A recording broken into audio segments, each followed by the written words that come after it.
Greater Good Radio. Connect, learn, heal, and grow.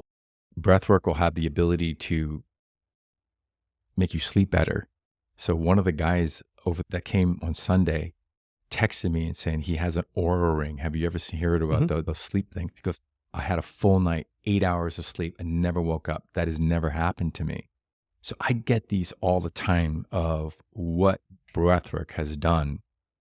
I've had a girl, Belinda, she said, Eric, I suffer from self-love. And this is in front of the whole crowd. I suffer from self-love.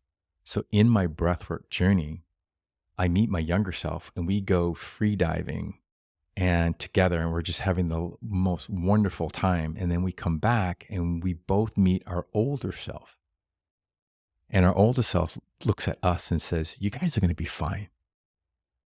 So to me, I look at that as you are healing you. You know, we always look for external things to help us internally. But when your internal can heal your internal, that is the most powerful, in my opinion. And that's what breathwork is going to do. You can have these cathartic experiences and bring clarity to some of the things, some of the problems that you have in your life. And that's wonderful. And the stories are endless. So that's Belinda's story. I had one girl, and when she goes to her therapist wants to ask her about a trigger. She can't talk about it. She can't disassociate. When she was doing breathwork, she was able to dissociate, and she was able to talk to her younger self and say, this doesn't define you. Breathe through this. You're going to be fine. And to this day, from what she was saying, she can actually talk to her therapist about this now because she went through this experience.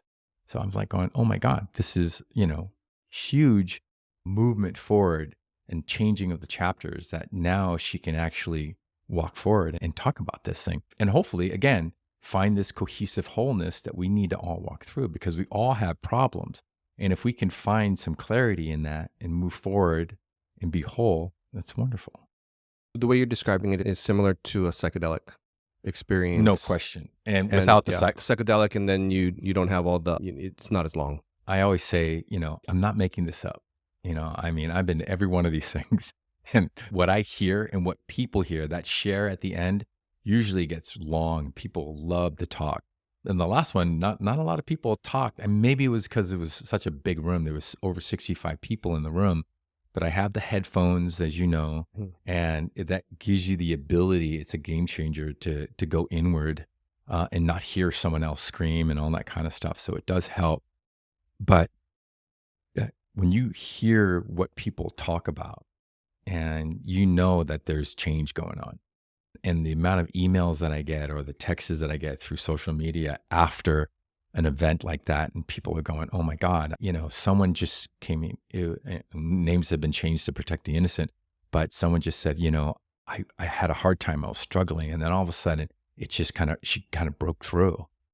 And then she said, I heard the word, I love you. And I never said that to myself, she said, never said I love you. And after that, everything just kind of just went peaceful. It was like floating in the air, and I was drifting, and it was wonderful. And when you can walk away and you can feel that way, and again, that's the whole idea of this cohesive wholeness. If you resonate with Greater Good Radio, please join our community at www.greatergoodradio.com, where you can get access to exclusive content and offerings. Hope to see you soon.